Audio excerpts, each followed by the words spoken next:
back to Punk and Paisley, everyone. I'm your host, Chris, and today we're going to talk about this album, the much maligned 1973 David Bowie release, Pin Ups. Is it as bad as they say? Well, we're going to do the deep dive on the record and try to determine that. In 1973, the Spiders from Mars tour wrapped up, hugely successful. Bowie had 6 albums in the can, 6 studio albums, riding on top of the world. And what does a record label want? It wants more of the same, more sales, more pounds, more US dollars, whatever they can get, whatever they can stuff in their pockets. So they were squeezing Bowie for another album. Bowie may have been a creative genius in the 70s, but he's not just going to crank out another album fresh on the heels of a tour without giving it much thought. So he has the idea, how about I do an album of covers of songs from the London circuit of the mid-60s, written in his hand on the back of the album. It says, "These songs are among my favorites from the 64 to 67 period of London. Most of the groups were playing the Ricky Tack scene club circuit." He names the clubs the Marquee, Eel Pie Island, and La La. "Some are still with us." Now that "some are still with us" is a little bit ambiguous because he could be referring to the clubs and or he's referring to the bands, which he then names, which we'll go through as we do a track-by-track review of the album. This isn't just this photo for the cover, Bowie and some model. This is Twiggy. This is the most famous British model of the 60s. This is very much thematically connected to the songs on the album. We could say Twiggy was the face of swinging London. The one thing that might stop me from doing so is that Julie Driscoll of Brian Alger and the Trinity fame literally had the nickname The Face. So I imagine The Face was the face, but Twiggy's fame maintains even beyond that. Thematically, we're on point here. The photo was not actually taken for the album cover. It was taken for a magazine. I believe it may have been a French magazine. Bowie, apparently on the last stop of the Spiders from Mars tour, made the announcement to the audience, which was also an announcement to his band at the same time, that he was breaking up the band and going in a different direction. This is a particularly bad way to find that out if you're a member of the band. He needed to get a band together to crank out this album. Now, fortunately, the excellent guitarist Mick Ronson was still with him. Trevor Bolder, his bassist, remained with him for the recording of the album, but he wasn't Bowie's first choice. Bowie was trying to get Jack Bruce of Cream and Graham Bond organization fame, and Bruce apparently declined, so he was stuck with, he had to slum it with the guy that he recorded all of the other stuff with. Who came back for the album because why wouldn't you? It was cash. This is essentially a cash grab for everybody. He let his drummer go, Woody Woodmansey, and they got Ainsley Dunbar in on drums. Now, Dunbar played drums for everybody. Dunbar played for John Mayall and his Blues Breakers, and when he was let go, formed a band called Ainsley Dunbar's Retaliation, which was named purely out of spite. And that band cranked out some albums. I'd like to hear a lot of them. Actually, Black Sabbath covers one of their songs, Warning. They're going to crank out some covers of songs that all of these guys know because everybody knew them, because these were very famous songs, but also they would have personally known these other famous bands that Bowie's covering because they would have opened for each other when all of them weren't as famous, or when having a record on the radio didn't make you this multimillionaire rock star. You actually had to play live shows all the time to support yourself. You weren't raking in the money so much as artists do now from the royalties necessarily, and you weren't doing these mega tours. They were playing small clubs. You had to be a working musician to be a working musician at the time. Imagine that. Let me explain for those of you who haven't seen one of my videos where I do a record review before. I have a system and it works as follows. It's pretty simple. I rate a song 1 through 10, 10 being the highest, and we'll go through and we will do a cumulative average of where that puts the album. And then after however many tracks, in this case it's 12 tracks, the 13th track in effect will be the thematic unity, sound, art, the entire package of the album itself. I'll weigh that as a 13th track here, give that a 1 through 10. We do the weighted average, evenly weighted average, see what we come up with, and see on a scale of 1 to 10, is this an above average, a below average, a horrible, or a terrific album? So let's jump right into things with track number 1. There are 2 songs from one of my favorite bands of the 60s, The Pretty Things. The Pretty Things, not well known to most Americans, best known to psych fans now for the album SF Sorrow, which is considered by many to be the actual first themed sort of rock opera album. Prior to that, they were a raging R&B band, actually arguably with Dick Taylor split off of the Rolling Stones early on. And their 2 tracks, Rosalind and on the B-side of this album, Don't Bring Me Down, are the 2 songs that Americans are most likely to know, if they know them at all, because I think in parts of the United States, they may have cracked regional top 40 charts, barely. So not well known in the States unless you're a 60s fanatic, better known on the British side of the Atlantic. Rosalind, they don't do much with the arrangement. It's a fast-paced song. They play it as a fast-paced song. This is part of the reason that the album is considered by some to be proto-punk as well as glam. Rosalind, it's fast-paced, and Bowie's voice is the most straightforward you're ever pretty much going to hear Bowie doing a rock vocal. There's not much affectation, there's not much Bowie-ness to it, and I actually think it works for the track. I gave it a 7, which of course gives us an average of 7 for the album. Track number 2 is from Them, Northern Ireland's Them featuring Van Morrison. I think the last good thing that Van Morrison ever did, in my opinion. Perhaps we could talk about that at some point in the future. And it's the classic track, Here Comes the Night, which gets very much Bowified. You completely have the histrionics of the Bowie vocal. For my taste, a little too much in the way of the sax going on, the 70s Bowie saxophone. I give it a 6. It's not the worst thing I ever heard. It's not the best thing I ever heard. And that brings us to a 6.5 with the cumulative average for the album so far.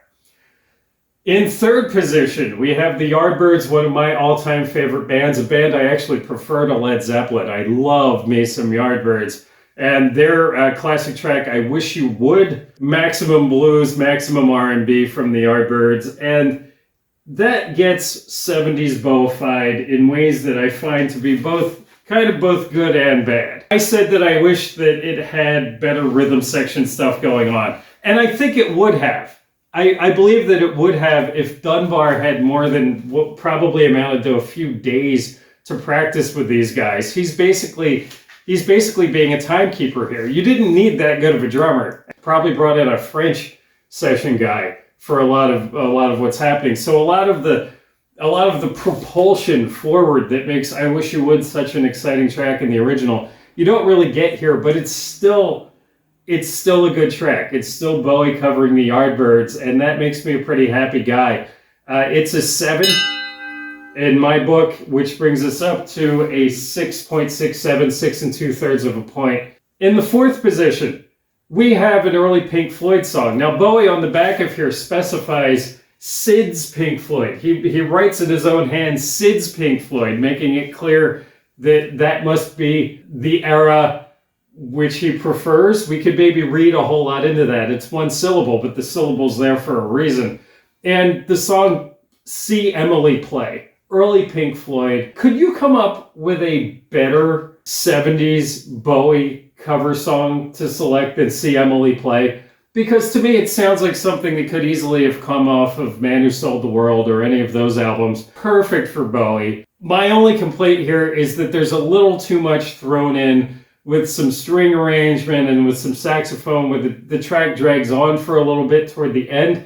The first half of the song is basically the same arrangement as Pink Floyd, which I think works perfectly well for 70s Bowie. But it does tend to drag a bit long. They seem to be padding it. It seemed a little unnecessary. I give it a 7, still above average, and that brings us up to a 6 3/4 of a point average for the album thus far. In fifth position, we have a cover of the one band that's going to make most rock fans, especially American rock fans, scratch their heads and say, who? and that is the Mojos. The Mojos, as the name heavily implies, were a sort of R&B, soul, rock and roll cover band on the London circuit in the mid-60s. Bowie covers the song Everything's All Right, which to me is like two different songs that were stitched together. There are your guitar parts, which are a pretty damn good rock song, a pretty damn good 70s sounding cover of a 60s rock song. Until we decide that we're also going to stitch in this 50s pastiche piano, which I have no tolerance for. It's Elton John Crocodile Rock. We're almost going to Sha-Na-Na. It's this let's do a lame version of Jerry Lee Lewis. We're gonna pound on the pound piano chords and do 50s pastiche. And I always hate that. I really can't stand when the 70s and the 80s would do like Halloween costume 50s. I hate it. I have no tolerance for it. Do not enjoy. I gave that track a 3. It brings us down to a 6 average for the album thus far.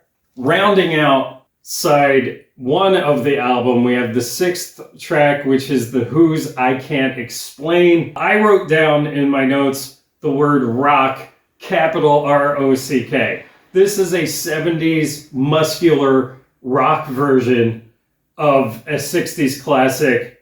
I think it really works. I think it's another reason why people slap the proto-punk label on this, even though it's a slower arrangement than the Who's frenetic original. And you get some sax on there, which I don't mind in this case. I give the track an 8. I think it's the best song.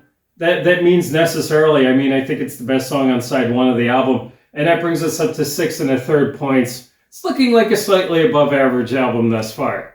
Flipping to side 2, we get an Easy Beats cover.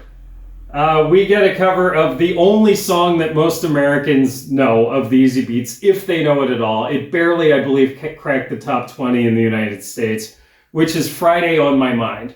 Friday on My Mind is sufficiently well known that there's a sports talk radio host in Philadelphia who on Friday mornings will actually play a clipping of the song. So to me, if sports talk radio jock guy knows a song, it means it's kind of famous. You don't have to be a deep dive psychedelia guy to name it. Now, I also recall reading somewhere that Lou Reed heard Falling Off the Edge of the World on a jukebox in New York and proclaimed it to be one of his favorite pop songs of all time. And I don't think most Americans do know Falling Off the Edge of the World. I think this is the only Easy Beats song most Americans know. Now, the Easy Beats relocated, as some other Australian bands like the Seekers did, and the Bee Gees, for that matter, the most famous of all, the Bee Gees, relocated to London to push their careers because Australia being so far away, especially before the internet. So the Easy Beats, rather well known in Britain compared to the US, and certainly well known on the London club circuit. And Bowie does a cover of Friday on My Mind, which at first, because it's the first track on side 2 of the album, I actually wrote down that I was wondering if I changed the speed on the turntable to 45, because it sounds at first that it's on the wrong speed. It's a little high-pitched, the guitar figure's a little high-pitched, and Bowie's vocal is very strange. This is a very histrionic, overly acted. He's very upset about his work week. He's giving a little too much of a rating to the lyric and overacting, I think. There's the line about nothing bugs me more than working for the rich man. And his pronunciation of bugs in that is just, it's a little off-putting to me. It's a little too much Bowie, and my Bowie, almost a semi-reggae type beat in portions of the song that I don't think works for it. I give it a 4, unfortunately, and that brings us down to a 6. When I saw 25 years ago or so when I bought this album, which I may have gotten, I don't see a price tag on the back, and it's a little beat up. I may have bought this at a thrift store in the US somewhere a good quarter century or more ago. Very happy to find it. I probably paid $1. I really had high hopes for Friday on My Mind, and maybe I'm a little disappointed at that, which is why I'm holding it back a little with the rating of a 4. Now, in 8th position overall, second spot on side 2 is the only song that anybody really knows from the Merseys, which is Sorrow. Sorrow is a fantastic song. Sorrow is probably my favorite one-hit wonder of the 60s. There is this crescendo, this building of layers in it with these horn hits and the chorus and the tambourine comes in. And I think it's an exciting track. I think it's a wonderful track. The Beatles thought so much of the melodic line in Sorrow that they actually cribbed it. They actually stole the melodic line and lyric openly, the back portion of their song, It's All Too Much. As the song's fading out, they sing some of the lines from Sorrow. Beatles liking your melodic line is the highest recommendation when they're your peers at the time in the 60s, is it not? So not a surprise that Bowie picks that song for his covers album. I was a little worried when I heard at one point a sax solo coming in where I was expecting a building of one of the layers. I expect those horn hits to come in. And I was worried that the sax was the replacement for that, and this was going to be a bit of a lame track as a result. What happens is you get a brief sax solo that doesn't overstay its welcome, and then you get some strings coming in to build layers. I actually think it works. I think it's an interesting arrangement for an already good song. I give it an 8. I enjoyed it. It's an enjoyable cover of a song I already liked. So that brings us up to a 6.25. Track number 9 is our other Pretty Things cover, which once again is pretty straightforward. We don't add too much, we don't subtract anything. It's one of the Pretty Things early, fast-paced. It's there. I don't mind it. I gave it a 5. It brings us to a 6.1 for the album overall, again, somewhat above average. Track number 10 is another Yardbirds cover, Shapes of Things. Shapes of Things, of course, is probably the song that took the Yardbirds from the blues to the stratosphere to psychedelia. Absolutely classic song. And I have to say that the Bowie cover does not disappoint. I enjoy the effects on here. I enjoy the Mick Ronson guitar. It sounds to be, this is a cliche, and it's not giving you a great idea of what the album sounds like, but if you could imagine in your head, or if you asked AI, if you got a working AI model to do a 70s Bowie cover of Shapes of Things, it sounds exactly like that. And it's not a bad thing. If you enjoy 70s Bowie and you enjoy the Yardbirds, you should like this track. I gave it an 8, and that brings us up to a 6.3 for the album as a whole. Track 11. The penultimate track of the album is another Who cover. An interesting one. Not one that I think would have been the first song that you might pick if you were doing mid-60s Who covers. It's Anyway, Anyhow, Anywhere. You get a sort of more muscular version. You do get that riffing at the beginning to introduce the song, which is, again, a more 70s kind of muscular thrashing away at the guitar. Bowie glam proto-punk version of a Who classic. I give it another 8. We're up to 6.46 for the album. Finally, track number 12 is The Kinks' Where Have All the Good Times Gone? Again, not the first Kinks song that I might have expected Bowie to pick, not the most obvious, but a great classic Kinks track. I played this album a couple of times to prepare for doing this video. It's probably the first time in more than 20 years I sat down and listened to the entire album, track by track, and again did it twice to make sure that I was taking some notes and getting some things correct. And my wife, who likes a lot of different music, said, "Oh, that's not a very good cover." And she also went on to say that she didn't think it was the best Kinks song to begin with. Well, we're remaining married.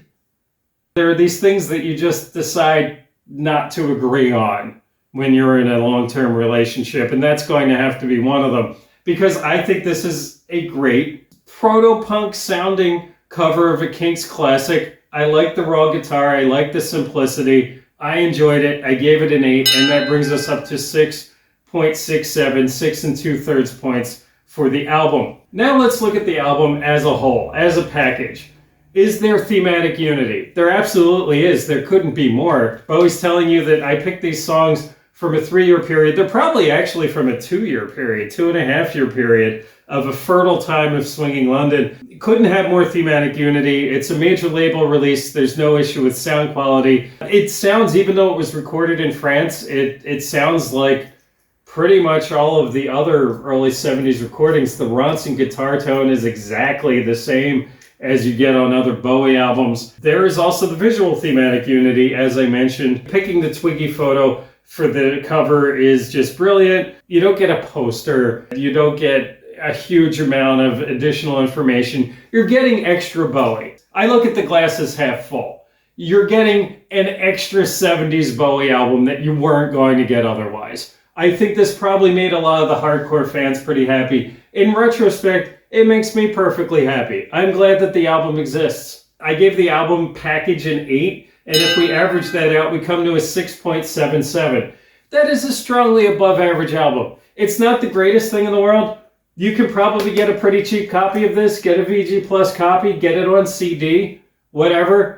I think it's an enjoyable album. I had fun listening to most of it. There's only 2 clunkers, in my opinion, on here. And there's some 7s and certainly 8s. There's what, 4 8s? I think I gave 4 8s. That's a strong album. How many albums in your collection do you have where you would rate 4 of the tracks 8 or above? So completely enjoyable. I'll finish by saying it looks like there was supposed to be a 70s cover album about the same time from Bowie that never came to fruition, which is a shame. It was supposed to be mostly American bands, but reputedly he was thinking about doing at least one New York Dolls cover and a Roxy Music cover. I think it's unfortunate we don't have that. I would very much enjoy being at a thrift store or going shopping online and being able to get a cheap recorded in the 70s album of Bowie's doing other glam bands or doing proto-punk covers in the 70s. That would be awesome. So overall, I would say Bowie Pin Ups. Is it a good album? I'm going to say yeah. I would also say we also have on Aladdin Sane, we have a Stones cover. We have a mid-60s Stones cover. We have Let's Spend the Night Together. Do people complain about that? Do people say it ruins the album? No, people generally enjoy that.